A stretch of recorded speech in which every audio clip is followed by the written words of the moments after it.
I'm here tonight to introduce and honor my dear friend Idina Menzel. Idina is somebody who is a native New Yorker. She was born in Queens. She went to NYU, Tisch School of the Arts, and she has continued to grace this great city with such extraordinary performances. I first became a fan of Idina's when I was in high school, and I saw her in a performance of Rent, which she got a Tony Award nomination for, and then later, of course, she got the Tony for playing Elphaba in Wicked. She's been on Glee. She's done so many extraordinary things in the performing arts world. She is, of course, an extraordinary triple threat, but it is her work off stage that has been most inspiring to me. She has not forgotten her roots. And as somebody who has been lucky enough to have that kind of arts education, she knows full well the importance of that foundation in a young person's life. And so in 2010, she started BroaderWay, which is a camp for underprivileged young girls in urban communities to get that foundation, to get that education that she knows is so extraordinarily important. She is one of those people that, you know, in this business you meet, you sing with. I've been lucky enough to sing with Idina many times. She is one of my favorite voices of all time.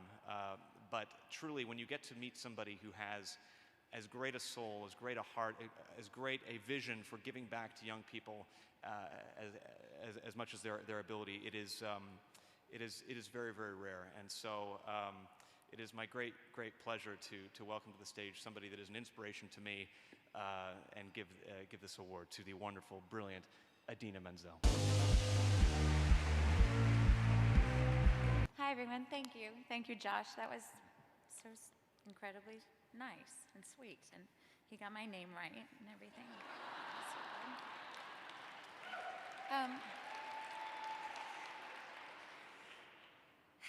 Wow, yes. It's a thing just 4 years ago. BroaderWay was just an aspiration. And now I'm standing here amongst some of the most beautiful, inspiring women on the planet, and men, with this platform to share my baby with you. It's very exciting. It's funny, I'm often asked what motivated me to create this camp for urban girls. And there, of course, is the belief that camp is an exceptional gift for children. Having gone as a kid for many years, I know it's a safe place to take risks outside of the peer pressure of your local neighborhood. Sometimes it serves as a healthy escape from a complicated and troublesome home life. The intensity of being away from home and cohabitating promotes lessons of compromise and conflict resolution. All of that I believe wholeheartedly, and that is typically my response. But if I'm going to be truly honest, I should probably take a look at myself and the striking pattern of characters toward which I gravitate that seem to resonate with young audiences, specifically a misunderstood green-faced sorceress and a refugee ice princess, both in search of acceptance and the ability to harness their own extraordinary power. I mean, how many times does the universe have to present you with an opportunity to learn something about yourself? How many times does it need to knock you over the head? The opportunity to put the voice of a 42-year-old woman behind the struggles of a much younger girl in search of herself. So I guess my objective here is to attempt to inspire young women to do the same, to find their voice. And thankfully, since it's my own organization, I get to participate with the kids. Because although I have a very loud voice, I think I'm speaking very loud right now, I have a loud singing voice as well, I often have trouble finding it myself. I mean, seriously, we can belt out all the let it goes in the world, but none will suffice if we don't truly listen to the actual lyrics we're singing and actually embrace what makes us unique and special. So BroaderWay is not just a place for young girls to find themselves and celebrate who they are. It's not just the girls, but all of us involved, the counselors, the artists, the teachers, the social workers. We get to rediscover ourselves and redefine who we are and reestablish our own authenticity and our truth together amongst our sisters, always with this beautiful safety net that kind of catches our fall every summer. So we spend 10 days together. We play sports, we have campfires, we live together, we fight, we make up. It might sound like an ordinary camp, but what makes us distinct and what I'm most proud of is that what what we create while we're there.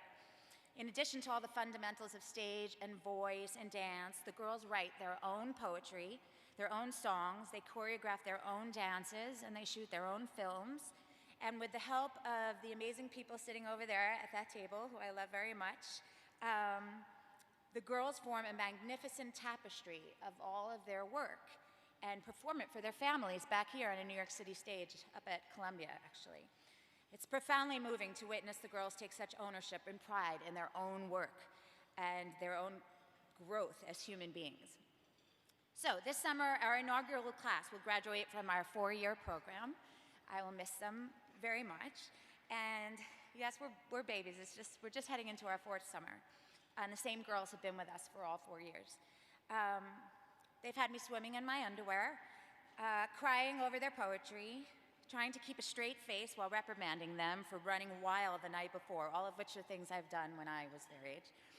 And something that's hard for me to grapple with is I'm told that when you have an organization like this, that we need to measure our success in a quantitative way, that we should take surveys and track the girls like they're dolphins in the open seas. And, well, then I pull out one of the girls' works of art, and I know we've created something very special. This is Nisa. She was about 12, 13 years old when she wrote this. How far do I have to run to catch a dream? To see all my beautiful thoughts and marvelous ideas come to life? To watch as the world around me crumbles like dry soil from a compost that did not have enough nutrients to keep it alive? How long is it going to be before I stop letting the wrong people into my life? Stop giving my heart out to the ones who will take it, run with it, then drop it, and watch it shatter slowly, and wouldn't even have the respect for me to help pick up the pieces? When is someone going to say stop? Stop trying to please everyone.